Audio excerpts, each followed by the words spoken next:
So thank you all for participating today. We really appreciate your time. I know everyone's busy. My name is Craig McInnes, co-CEO of My Caribou, and I'll be hosting the presentation today and introducing our speakers momentarily. So a little bit about us. My Caribou is the only global partnering hub built specifically for medical device manufacturers and distributors that will help you accelerate your growth through stronger partnerships. That includes medical device market discovery in over 100 countries. Now about 44,000 manufacturers and distributors in 150 countries building partnerships every day, and then a whole tool set to manage and collaborate with your partners as you improve communication and performance globally. You can sign up for the platform for free. Angela will post the link in the chat panel if you'd like to join the platform. And I will provide a brief demo at the end of today's session, but I'll do that after the Q&A, after the wrap up for anybody who wants to stay on. I believe today roughly half the participants are existing customers on our platform and roughly half are not. So for those of you that haven't seen it, please feel free to stay on at the end and we'll step you through that. I always like to give a little bit of background on where our participants are originating from in terms of their businesses. So given the topic today, you'll see the breakdown here. Almost half of our participants are from Europe, and then you can see 36% in the Americas, 13 and 3% respectively in the other two groups. Not that surprising. Time zone's a little tough for some of the other markets around the world. So we record these sessions. We provide the video to people that sign up and even after the fact as well. So, and we'll do that today for all of you. So let me just give you a little background to frame today's conversation. So as of April 2022, 90% of currently valid AIMD/MDD certificates were set to expire in 2023. 50% of resubmitted applications were deemed incomplete. The transition to the EU MDR is a complex and ongoing process that requires careful attention to detail and a commitment to ongoing compliance. Today, we're going to learn the key steps to ensure compliance with the new EU MDR regulations, avoid common pitfalls, and successfully navigate the transition process. And obviously, the failure to comply with EU MDR can result in the inability to market devices in the European Union, which represents about a third of the world medtech market. So I'm really excited to be joined today by Thomas and Sam, and I'll introduce you to them. So let's start first with Thomas Moore. So Thomas has worked in medtech for almost 20 years and has extensive experience leading projects that are compliant with FDA, EU, and ISO regulations. Throughout his career, Thomas has honed his skills at developing and refining quality processes to be compliant, efficient, and properly created to ensure staff understands them and comply with them day to day. Thomas has significant experience assessing and improving quality management systems and accompanying documentation, both from a quality perspective and from a production perspective as well. Sam Mostafavi, I didn't even ask you before the call today. Sam, my apologies.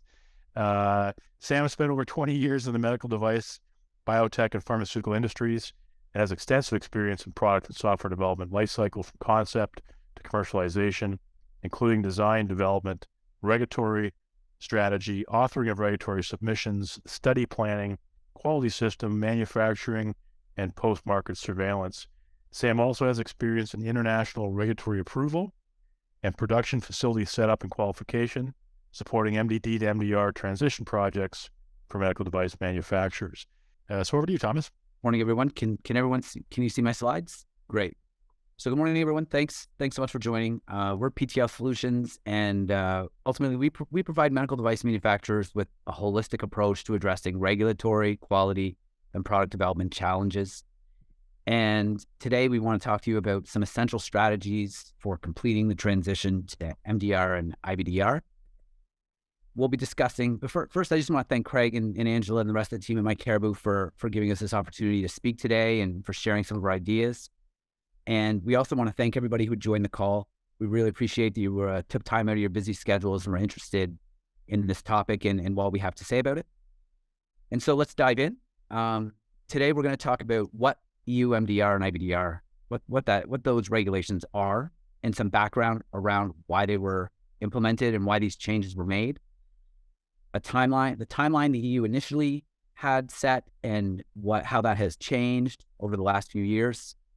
and some of the requirements and major additions to the directives to the new regulations. Then I'm going to pass it over to Sam, and he's going to talk about some transition strategies for companies that are moving to MDR and to IVDR. And we'll then present a couple case studies that we think you'll find interesting and helpful. And last, we'll finish with the Q&A that Craig mentioned. Just a note to the audience, we wanted to just make sure we mentioned this before we started. This presentation is built off our experience from working with various manufacturers and on several different devices and helping them ensure they complied with the regulations. And the strategies we're presenting here are really at a high level. And so it's going to give you a foundation on which to build your strategy for this transition. But we do want everyone to keep in mind that each manufacturer and each product, each manufacturing process are unique. And so the requirements that you need to comply with may vary. And it's really going to depend on the risk profile of your product and your processes and the use of the device and of course, the intended use of the product. So just something to keep in mind as we're walking through the presentation. So the regulations are basically born of these old directives. So MDD and AIMDD for active implantable medical devices and medical devices, they moved and transitioned to one medical device regulation, 2017/745. And the in vitro diagnostic directive moved to the in vitro diagnostic regulation. And so what are these regulations? They're at the 30,000-foot view, they're really legal and binding regulations for device manufacturers who are doing business in the European Union. So any manufacturers currently situated there who want to continue selling or start selling a medical device, and then any manufacturers outside of the EU who are looking to import or continue importing a device. One thing that's really important to highlight is there are legal ramifications for noncompliance, in addition to the business impact it would have. And the EU is looking to enforce these regulations, and these legal consequences are on the table. All medical device performance, quality, and regulatory attributes must comply with these regulations. And these two regulations essentially consist of a number of articles and annexes that you need to comply with. When it comes to your organization, the new regulations touch every part of your QMS. So design, development, manufacturing and supply chain, inspection and packaging, distribution and complaints, your clinical evaluation, clinical work and post-market surveillance, installation and servicing, and end of life. So it touches every part of your QMS. So why were these changes brought about? So big picture, the EU is really looking at patient safety. They want to make sure that every medical device and in vitro diagnostic that's placed on the market is safe, it's effective, it meets the intended use and the purpose for which it was designed.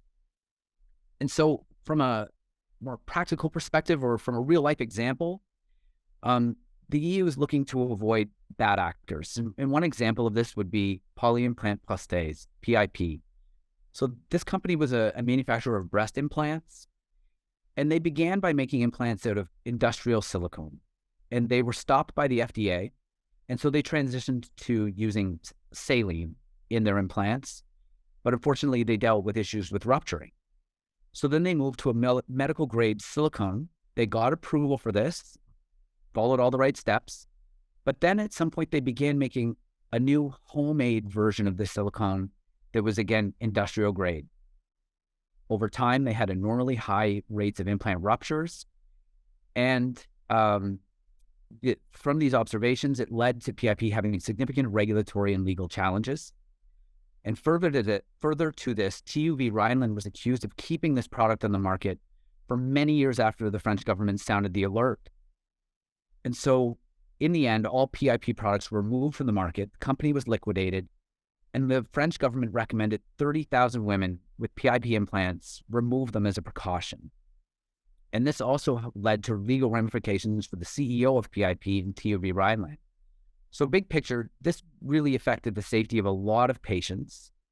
And this really led to why the EU wanted to make this change, because they really want to target the safety and efficacy of these products and making sure that something like this is very difficult or unlikely to happen again. So there's increased requirements for clinical evidence and post-market surveillance, a duty to report serious incidents, and compiling important identification information. And this goes into a safety and efficacy data. This safety and efficacy data is stored in a database as well. And this information is going to be updated on an ongoing basis.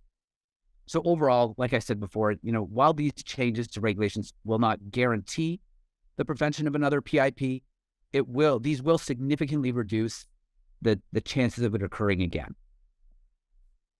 And so just to touch on the timing, these new regulations were phased in 2017, and it was the intention that compliance would be required by May 2021 for medical devices and 2022 for in vitro diagnostics. However, over the past few years, as many of us know, the timelines that we all had in our minds have changed due to some global events. And so through this, the EU has decided to extend these deadlines in order to help manufacturers and not be an impediment to getting to market or staying on the market. So for medical devices, the deadline for high-risk devices has moved to the 31st of December, 2027. And for low risk, it has moved to the 31st of December, 2028. Of course, this depends on the risk class of the device. And then for IVDR, high-risk devices have been extended to the 26th of May, 2025, where lower risk in vitro diagnostics the deadline is 26 May 2027. And last, in 26 May 2028, this covers certain devices that are used in health institutions. And so just to touch on some of these requirements and how they have changed or what they are, overall the requirements have become more prescriptive and rigorous. So some examples of this are when it comes to up-classification rules. So under MDD, certain devices had a certain classification, same with IVDD, but now moving forward with MDR and IVDR, some devices may have a higher classification. There's going to be the implementation of unique device identifier codes, and each device will have this code, and all of this will be tracked through the Unimed database, which will also be kicked off as part of IVDR and MDR. And this will enhance the traceability and transparency. So every patient who is affected by a device or uses a device will be able to reach out to the manufacturer of that device. It will be much more transparent and easy to do.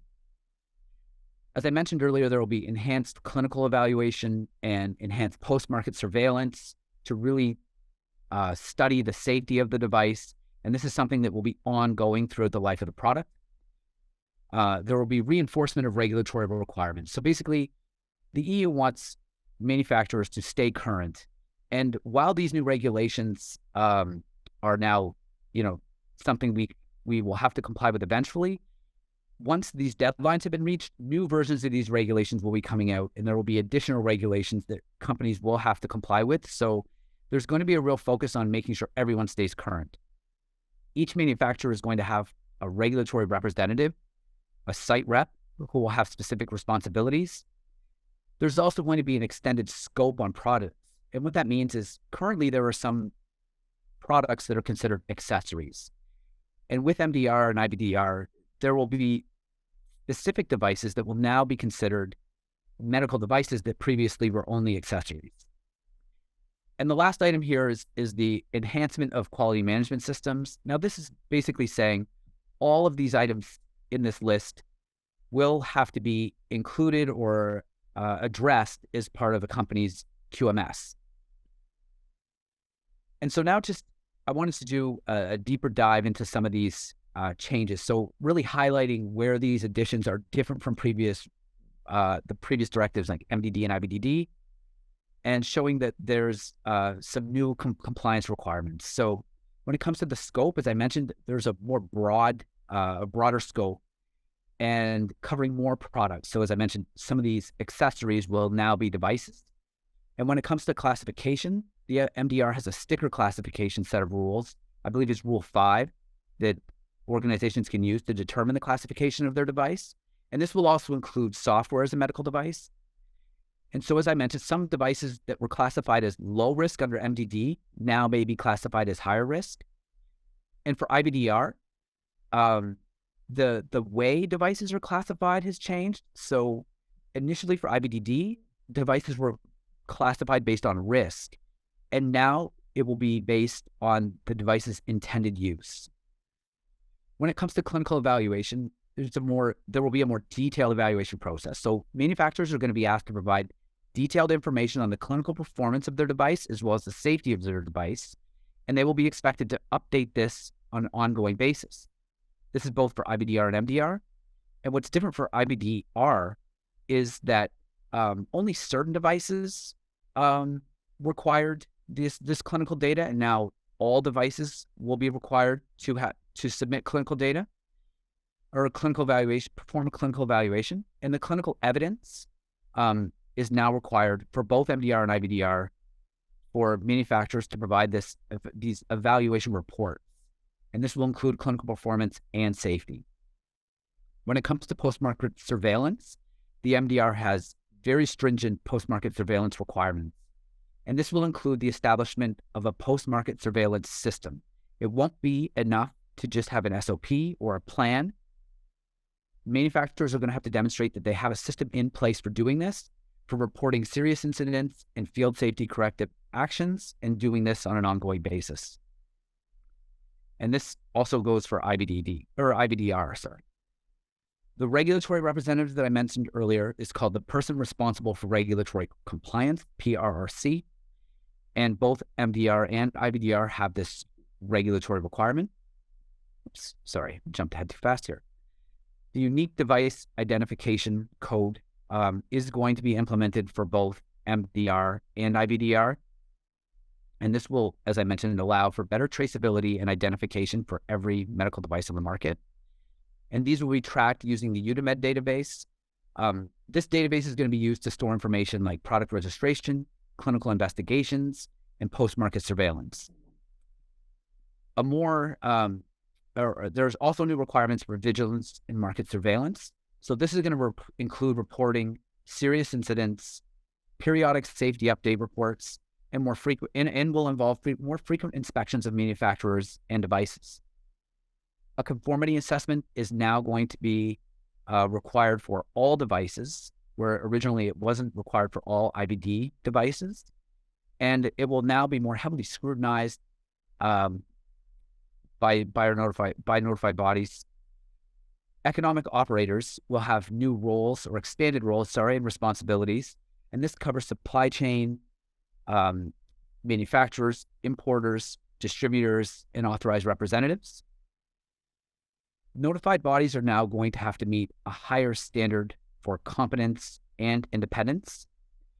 And where originally with IVDD, notified bodies could be designated by member states, now MDR and IVDR require notified bodies to be designated by the European Commission. And the last, major addition to address here is implant cards. So all implantable medical devices will be required to provide patients with an implant card that includes information like the name, the model, and the serial number of the device, and the name and contact information of the manufacturer. And so now I'm going to pass it over to Craig, and I believe there's another poll question, after which Sam's going to take over and go through the transition overview.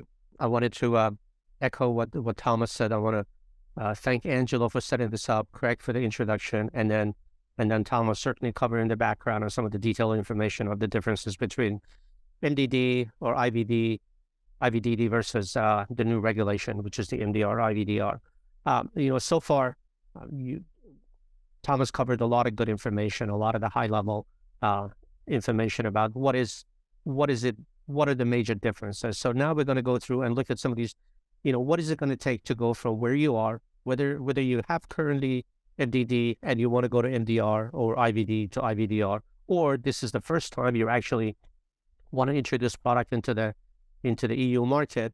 a lot of the steps that are discussed in the next few slides are going to be somewhat similar. As Craig said earlier, it all depends on your product risk, intended use, and classification. So those all vary, but nevertheless, what we're providing in this slide deck, especially the next few slides, is general guideline, general tools to how to comply with the new regulation. Next slide, please. So these are some high-level slides of various steps to go through the process. Certainly, this is not a waterfall. A lot of these steps, especially started with step number 3 and onward, those are iterative processes that could be done simultaneously. Multiple steps could be done at the same time, depending on the resources, the company size, and so forth. So one of the important steps in doing the transition is to develop a plan. Without a plan, of course, is very difficult to outline the activities and how to proceed forward. And the next step that in my opinion, this is very crucial, it is to conduct a gap analysis. Gap analysis is basically to identify where the gaps are, including product classification, under labeling, post-market, clinical activities, and your quality management system. So based on the gap analysis, you could basically set up the activities, set up the responsibility to move forward. Step 3, and like I said, these steps are not sequential and they should not be waterfall depending on the product. But nevertheless, these are the high-level steps that need to be implemented, is to assign a person regulatory for the regulatory compliance. The person should have the knowledge and the expertise in the regulatory compliance to ensure compliance with the regulation. This individual should be responsible for overseeing the transition process. So that the individual's name and responsibility should be in your overall plan, and that individual will be the main point of contact. Under MDD, this was not a requirement. Under MDR, this is a requirement. Quality management system, those that have an existing quality management system that are compliant with 1345 and 21 CFR 820. Now there are additional requirements that need to comply with under 2017-745 and 2017-746. So the existing procedure processes needs to be looked at, needs to be reviewed, and then updated accordingly. Technical documentation, commonly known as TechDoc, they need to be reviewed. They need to be looked at to say, do they have the sufficient information that comply with the EU MDR? And they need to be updated accordingly. Clinical evaluation plan. That's an area that a lot of emphasis is put under the MDR. A clinical evaluation should be prepared for under MDR. And then clinical evaluation reports should be prepared based on the clinical evaluation plan and available clinical data. Conformity assessment. That should be performed, evaluated to say, is your product meeting the conformity assessment? And then, of course, product portfolio, depending on the number of products you have, product portfolio should be reviewed to include any changes to the labeling. UDI is one of the new addition to the labeling that wasn't there before under MDD. It is a requirement by the FDA, but in Europe, labeling did not require to have UDI, and now it's a new requirement. Instruction for use needs to be looked at because of the product classification may change, including the packaging. Next slide, please. And so continue with that supply chain. And now they have more responsibility than before. Gap analysis. No, I'm sorry. I'm looking at the wrong one. UDI, as we discussed, UDI is a new code that would be embedded into your barcode as part of your labeling. That should be obtained and then added into your label as part of the overall barcode that it is on the labeling. Training. New training should be rolled out for all of the changes that have been made to the QMS and technical documentation, product portfolio, product classification, and so forth. Recertification. This is an important step, and it could be time consuming if it's not coordinated early on with your registrar for your 1345 and or EU MDR registration, as well as recertification of the CE mark. Once all of these activities are done, then technical documentation should be updated and submitted to the notified body for them to review to ensure that you are demonstrating compliance with the MDR requirement. Notified bodies, although they are being scrutinized a lot more than they did before, but they're ultimately the authority to issue or reissue your CE mark. And that post-market surveillance plan, this is one of the new requirements that not only that needs to be a plan, but there also needs to be a system in place depending on your product type.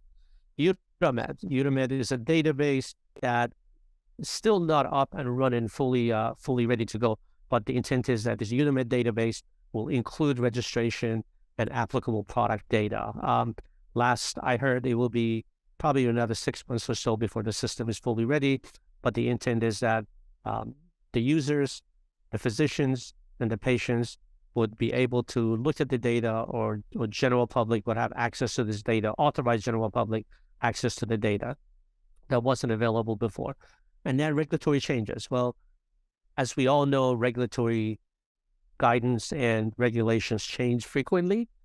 So this is also one of the requirements of the MDR that the manufacturer should maintain compliance with all of the regulatory changes. Next slides, please. So in addition to EU MDR 2017-745 and 2017-746, depending on your product, there are few other standards that also should be considered as part of transitioning into the EU MDR. One of them is the Global Safety and Performance Requirement, commonly known as GSPR. So medical device manufacturers selling product in the EU must comply with the requirements of GSPR. Now, they're ultimately everything that under the medical device regulation, which is the change from a directive, is to make sure that the product is safe and effective for the intended use and to protect the patient and the users in the EU specifically. So under GSPR, some of the documents that need to prove or provide the objective evidence is the verification and validation activities that the product does what it's supposed to do, and it demonstrates that. Risk management process, whether it's you're doing a failure mode effects analysis or you're doing a risk analysis, those need to be looked at as far as the UFMEA, DFMEA, and PFMEA, use, design, and process. Design and manufacturing compliance, the QC control, the manufacturing setup, the manufacturing validation, all of those needs to demonstrate that the product is, it meets the requirement of GSPR. The intended use, has the intended use changed? Is the intended use clear for the product? And then, of course, lastly, but the labeling. Labeling doesn't only cover the label that goes on the product, but it also covers the user manual as well, or any outward information about the product. Next slide, please. The next standard that it is also should be considered is General Data Protection Regulation, or GDPR. This is a data privacy standard to provide protection and privacy for the European Union citizens' personal data. This is something that was adopted back in 2018, and some regulators enforce that. But as far as once moving into the MDR, this is one of the requirements that should be in place. So it specifies personal data protection and management process, including cybersecurity. Cybersecurity, for those of you that have a product in the US, cybersecurity is big. FDA really scrutinizes the data through the cybersecurity. EU is putting a lot of emphasis on that one as well. So cybersecurity is going to become a very critical part of transitioning into the MDR, and also any third party that providing services that has a lot to do or anything to do with the data protection process. So in summary, any businesses with customers in the European Union, regardless of whether the company is located in the EU or not, it is obligated to meet this requirement. Lack of compliance with these requirements may include fines and or potential loss of doing business in the EU, which is something that Craig mentioned at the very beginning of that. So, the MDR, which is the medical device regulation, they have raised the bar by far greater than what it used to be, which is the MDD, which was directive. So regulation has a lot more emphasis on safety, to making sure that safe product is not only produced, validated, and is also distributed in the European Union countries. Next slide, please. And the last two standards that also should be considered as part of this transition is the Medical Device Coordination Group. This is really not a standard, maybe is mislabeled under the standard. This is a group that was formed is to protect the health and safety of the European Union citizen. It is to ensure that medical devices are safe and effective, and implementation guideline in the EU is consistent, transparent, and effective. It's also to provide expert advice, develop common specification, and promote harmonization among the EU member states. It addresses emerging issues, input in scientific and technical matters, and supports the European Commission in making decisions. So what does all that stuff really mean? It means that the MDCG group works closely with the European Commission to make sure that there's harmonization, not only among standards, guidelines, any new references. If you go to the European Union website and the European Commission website, there are a lot of standards. To decipher some of those sometimes is daunting and very challenging. But MDCG, one of their responsibilities is to make sure that what's posted, what is enforced, is harmonized from country to country under the European Union umbrella. And certainly the last one, but which is, it's been in effect for quite some time, a medical device directive, what we'll call as MedDev. There are a various number of MedDev, they're all identified by point something dash version something. So, MDD required that you comply with and MedDev dependent on the product requirement. But MDR also incorporates the references from MDev, everything from classification of device all the way up to the market surveillance. Depending on your product intended use, product classification, MedDev should be looked at and considered as part of your overall plan. Next slide, please. So now, having said all of that, is wanted to kind of look at a couple of case studies that I have personally been involved in some of these, and learn some. Basically, in every project that you do, there are lessons learned.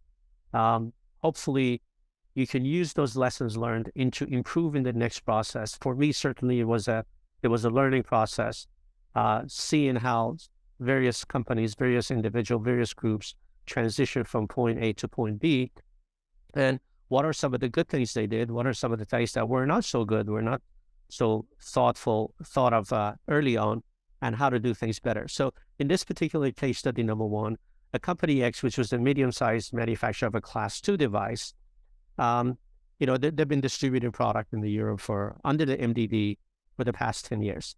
So their objective was to plan an MDD to MDR transition activity, basically put together a plan that defines the timeline, resources, and cost. All three of those equally important, because at the end of the day, all of those three needs to agree with one another in order to make sure that you are implementing the right procedure, right processes in place with the right resources to proceed forward and continue with the business process in Europe.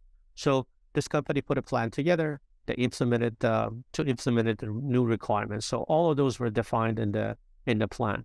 And then the transition plan was, they formed a cross-functional team. They got representatives from various departments, quality, regulatory, clinical, engineering, and they brought in an external expert to help to carry out the activities. They wanted to, as I mentioned a couple of slides before, putting the plan together is important, and doing the gap analysis is the very crucial step in the whole transition process. So they conducted, the plan was for them to conduct a gap assessment to look at the QMS, risk analysis, or risk management, product classification, clinical evaluation, manufacturing, labeling, packaging, post-market, and everything that is really actually is required, which they need to do anyway. Is kind of a more scrutinized internal audit of what you have and where you need to go. And then the plan was also to develop a detailed report based on the assessment. So once you do the gap assessment, you identify where the gaps are. Then it is also important to put together a plan, an activity, say who's going to do what, when are we going to get it done. So, if there is a project manager involved or project manager available, it would actually be a good task for the project manager to keep track of activities. In this particular case, they did not have a PM, but the cross-functional team managed all the activities. And then finally, at the end, to identify the preferred registrar and notified body. Some companies stay with the existing registrar and notified body. Some folks are moving away because maybe that notified body is no longer registered under new MDR, and they need to seek a new notified body. Next, please. So the outcome of their plan was they went through the quality management system, identified where the gaps were, they updated the quality management system accordingly. They worked with their preferred or identified registrar, submitted all the information. They came and did an internal audit, stage 1 and stage 2 audit of paper audit, and then the actually documentation or record, and they were able to get certification. Submitted the updated technical documentation, which they need to be, if they're existing, they need to be updated because now there are additional requirements under MDR. They submitted it to notified body. They conducted internal audit by internal folks just to assess the new quality management system. Is it effective for the intended purpose? They conducted employee training on the new requirement. Folks that were trained on the previous quality management system, now they had to be trained on the updated or new quality management system. And then they also put a plan in place to implement measures to ensure their ongoing compliance, not only with the quality aspect, but also as the regulatory as well. The results was basically they successfully obtained the EU MDR certification, CE registration, maintained distribution in the EU, supplying product to the customers without interruption. So that has a lot more business impact than it does regulatory. Not that regulatory impact is low, it's still very high because you want to make sure the right product is distributed in the right place.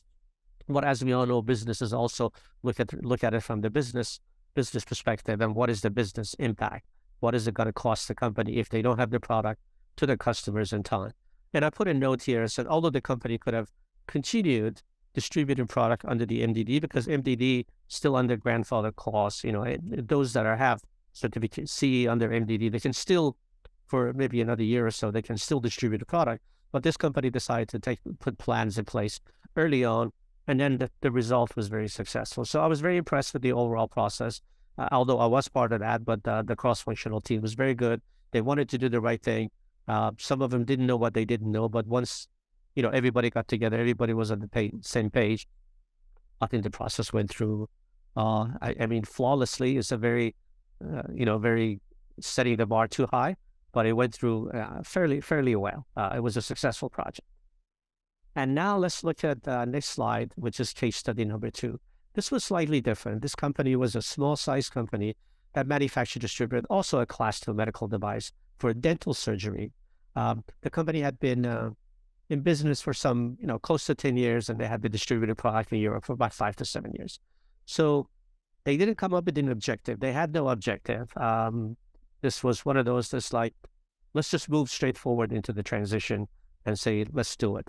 So rather than clearly identify the objective, they just quickly put a team together, say, let's do a gap analysis and see where the gaps are.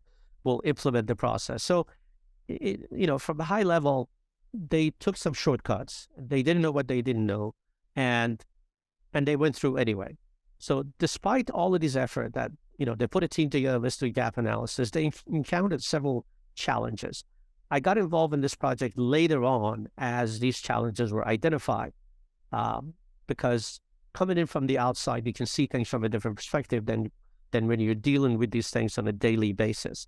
So the first challenge was insufficient resources. The company's resources were limited. Understanding the efforts required to become compliant with the new requirement, they underestimated what it would take to do this. They thought it was just a quick gap analysis, identify a few things, and go ahead and implement those, and then we just move forward.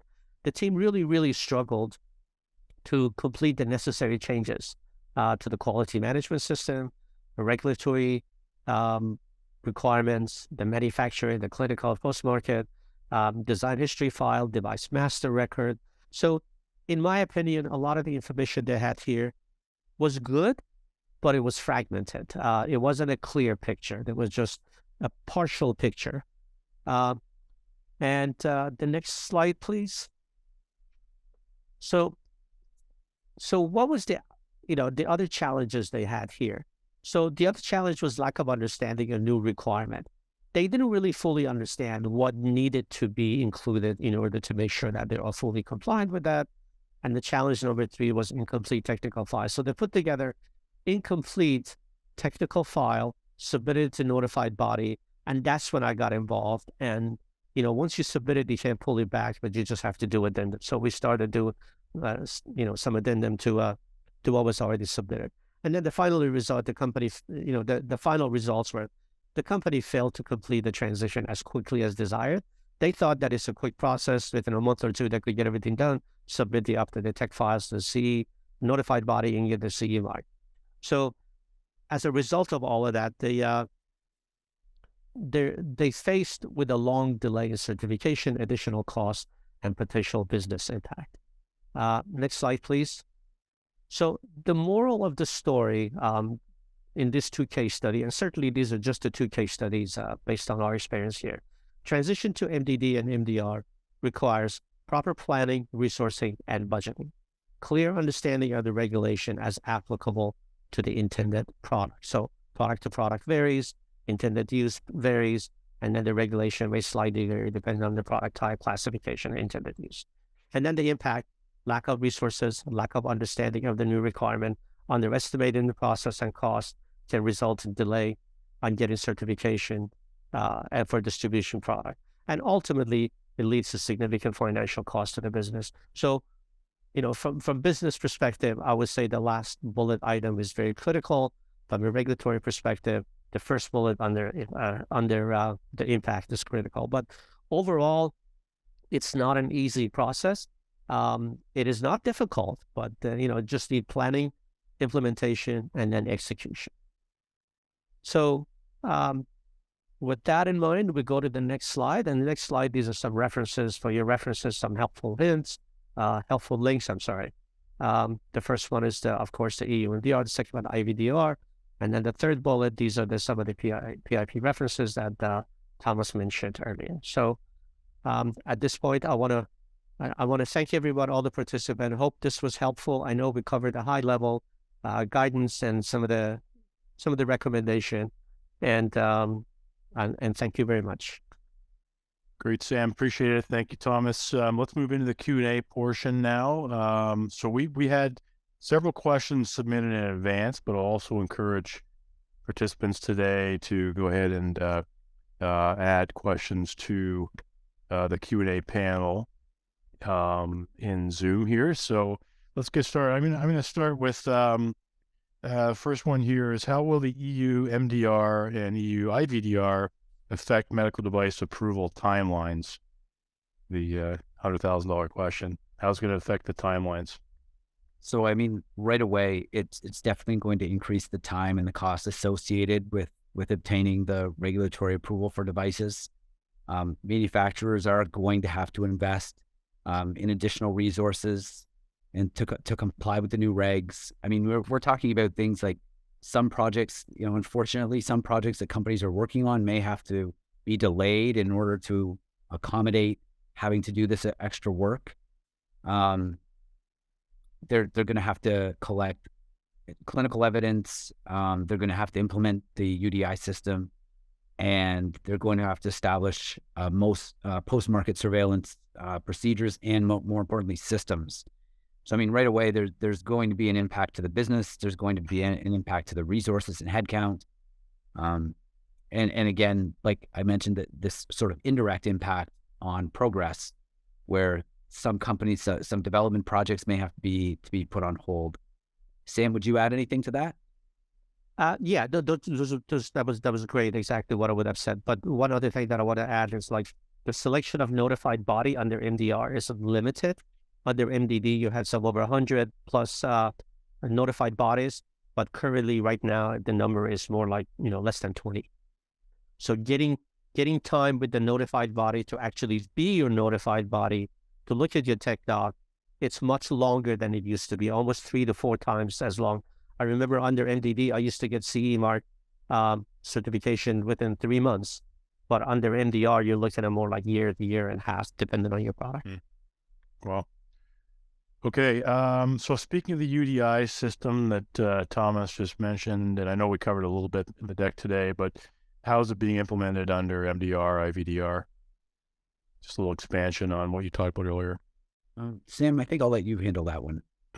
Yeah, so UDI, it's new. UDI has been it's been implemented in the US. So there are several companies that actually provide that services. So you just, the process is to register with them to make sure you obtain the right UDI and implement that as far as your labeling.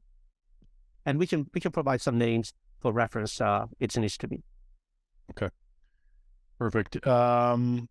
We talked about the consequences of non-compliance already, so I think I'll skip over that question.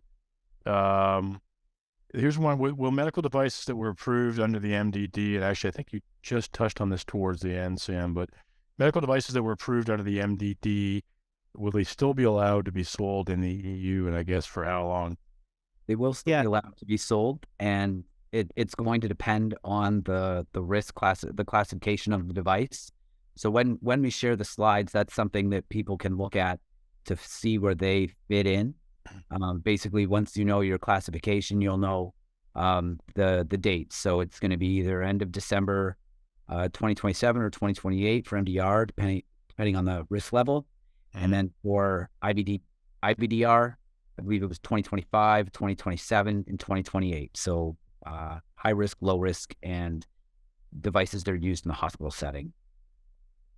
Just correction. I believe those dates you just mentioned maybe for MDR. I think the question was MDD. So for MDD, it is on one of the slides. Yeah, they could still continue distributing product under MDD for about another year and a half. At that point, they need to transition over to MDR. Got it. Okay. One of the questions that came in was in advance of the presentation was, is there a step-by-step guide? We will be sharing the slides Thomas and Sam put together that will be helpful for you. The second part of their question was, are there external consulting companies for small business that you can recommend to help with the process? Obviously, I'll speak out on behalf of PTL Solutions, clearly a company that can help you with that, given their expertise and experience in the space. So, obviously would highly recommend that. Now there's a question here about can you review the transition for rapid antigen tests? I know, Sam, you and I chatted about this previously, but maybe you could expand on it. Yeah, I mean, that is more of a laboratory process. So it falls under 15189, which is equivalent to ISO 13485. So does that fall under this requirement? For EU, yes, it does. So rather than complying with 13485, you have to comply with 15189, and then you have to look at the differences, the delta between what the new requirements are. If there's an already certification for 15189, which is for laboratories, needs to be enhanced. If it's not, then the new quality management system needs to incorporate 15189 and then the new regulatory requirement for the EU. So the short answer, yes. Right. Okay. There was a follow-up question. I'm just looking at the chat or the Q&A panel here. There was a follow-up question to the MDD response, which is the previous question we asked. So the question is, but isn't that delay of staying under MDD only if you're already working with a notified body to transition? Can you guys clarify that? I'm sorry, can you repeat that question? I think the question is, are you allowed to stay certified under MDD, but only if you're already working with a notified body to do the transition? I think that's the question. In my opinion, if I'm understanding correctly, that is not true. So you don't get points if you're working with notified body to stay under MDD. At some point, depending on, as Thomas said earlier, depending on the product classification, the cutoff date is you have to transition over. So regardless of whether you are working with a notified body or not, at some point, everything needs to be compliant with the new regulation. Okay. There's a follow-on in there. If you guys want to have a look at that, I can ask the other one in the meantime. But what are key elements that need to be updated in a quality manual per MDR requirements? So key elements need to be updated in a quality manual. Yeah, so the quality manual, the key elements that I can think of is the reference to the MDR or IVDR requirement. So most quality manual would have reference to 1345 and 21 CFR 820. That does not reference the MDR. And then there are sections that needs to be added in there: GSPR, GDPR, Euromed, UDI. Those are sections that did not exist on most companies' previous quality manual that needs to be added. So those are a few that I can list, but gap assessment should identify what's missing from the existing quality manual versus what's required. Excellent. Okay, so let me just look at the time here. Want to be careful. If there are additional questions, we can handle those offline. I'm going to share contact information here momentarily, as Sam and Thomas have agreed to do so.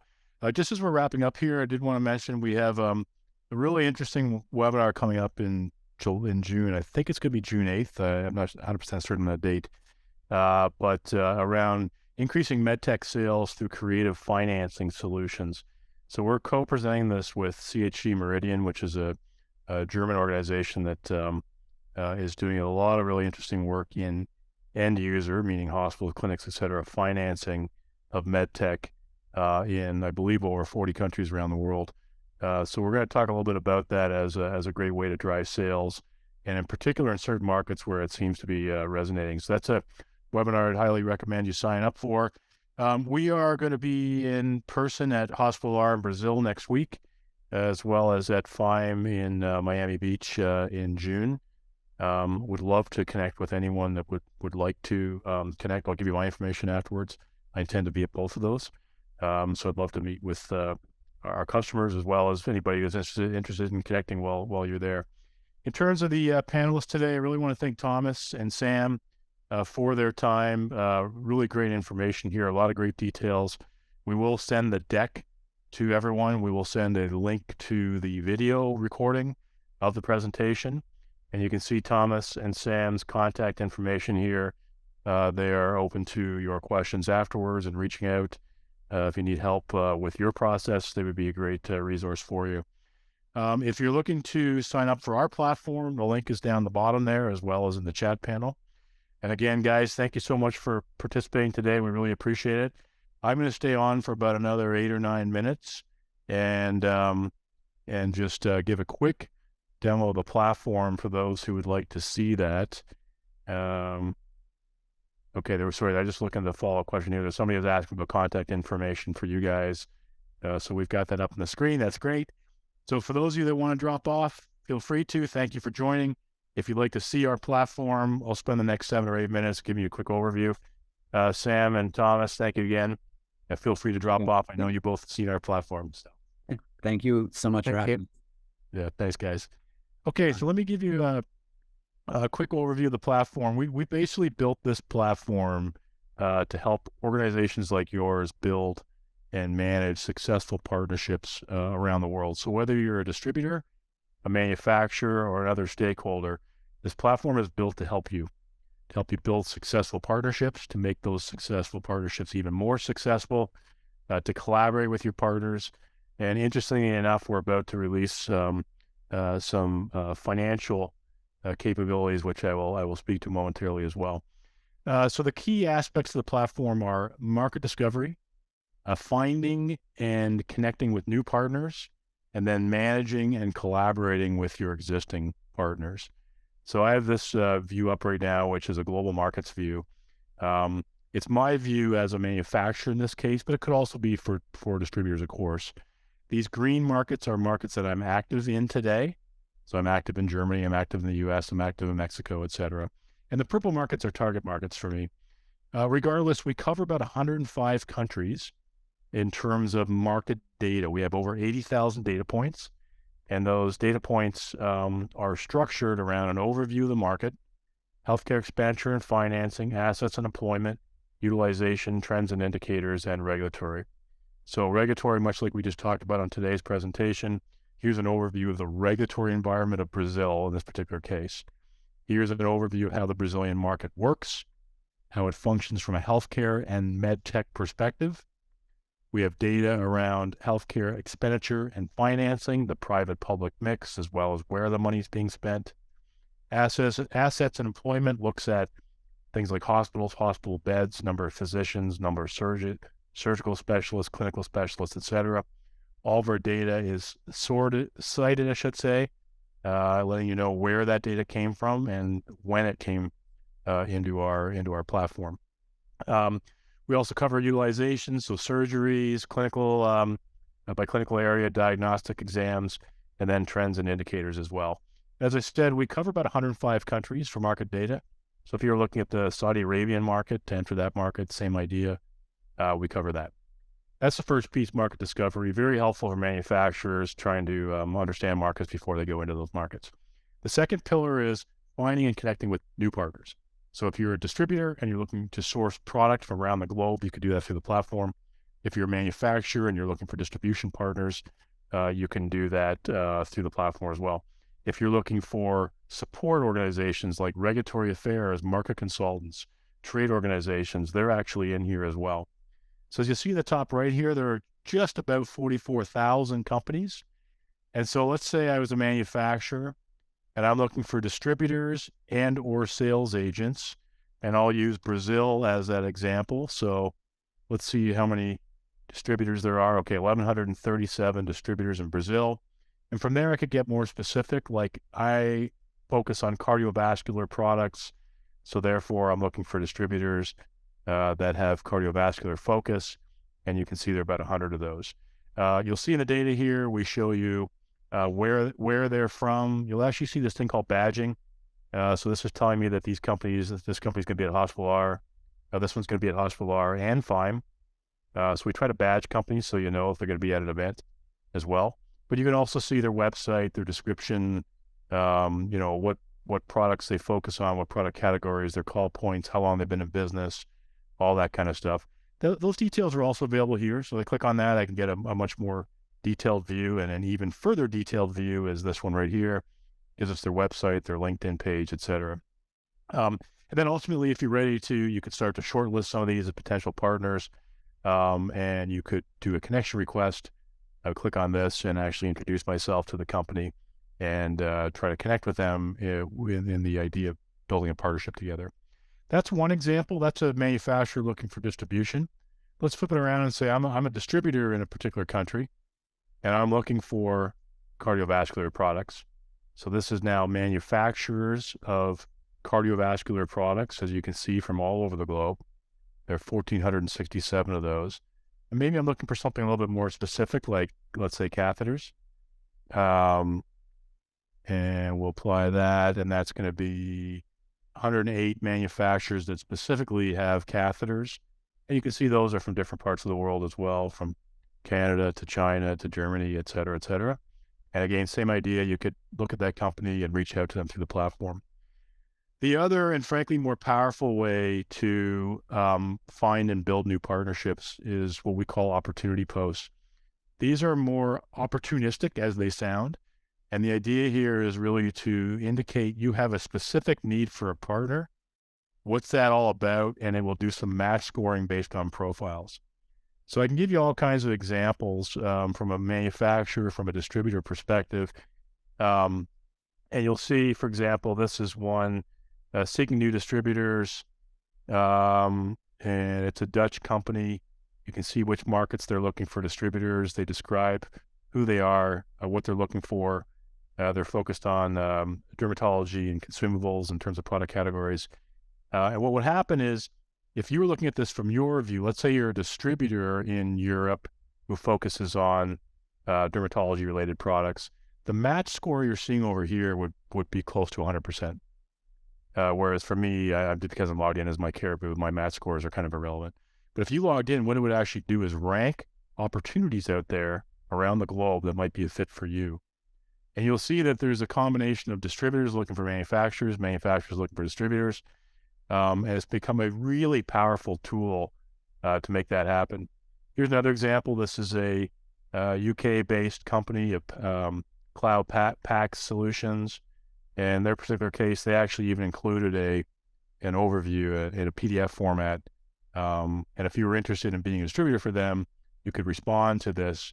They're going to ask you a couple questions, and you can connect with them and potentially start discussion around being a distributor for them.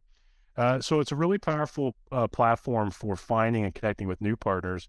But I also do want to point out that we also have great functionality around managing and collaborating with your partners globally as well. So I'll show you this just very quickly. This is called the My Partners view.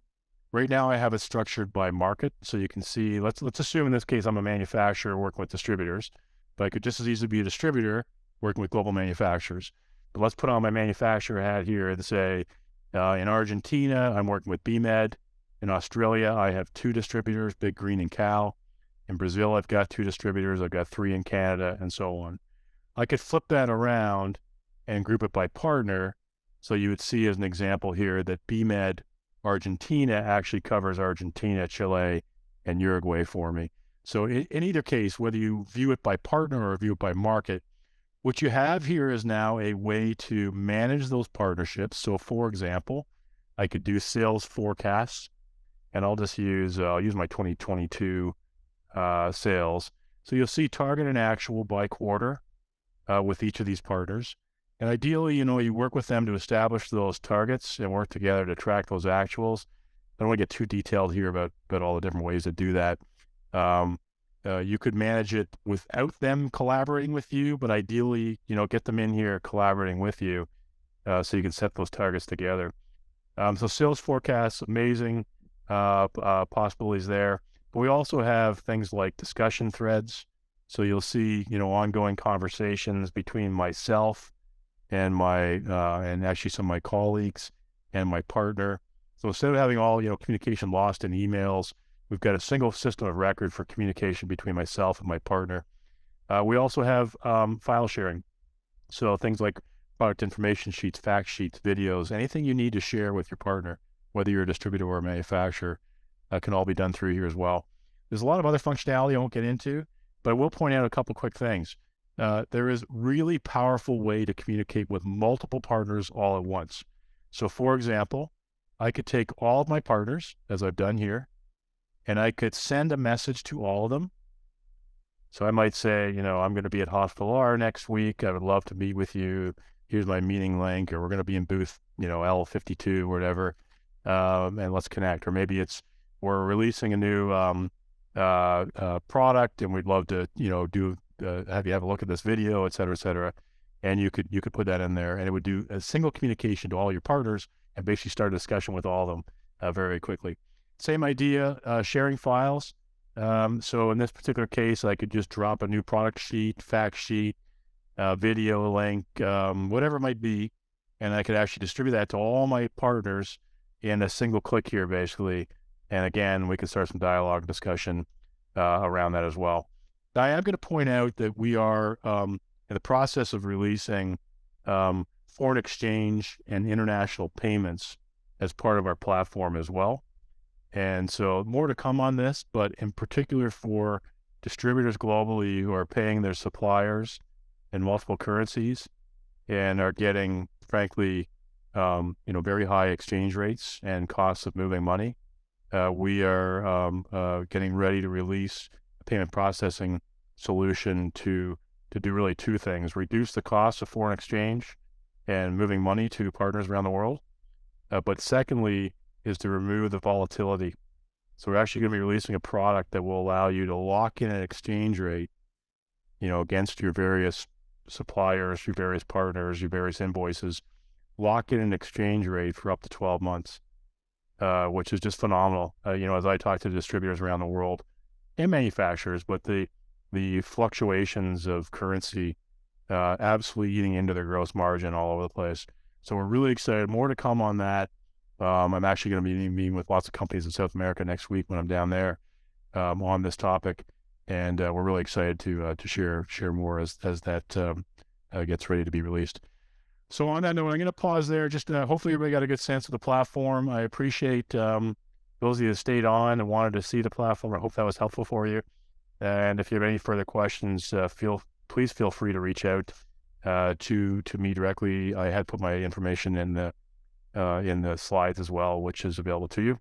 Thank you all for your time. Have a great rest of the day, and hope to see some of you next week at Hospital R and in June at FIME. Thanks, everyone. Take care.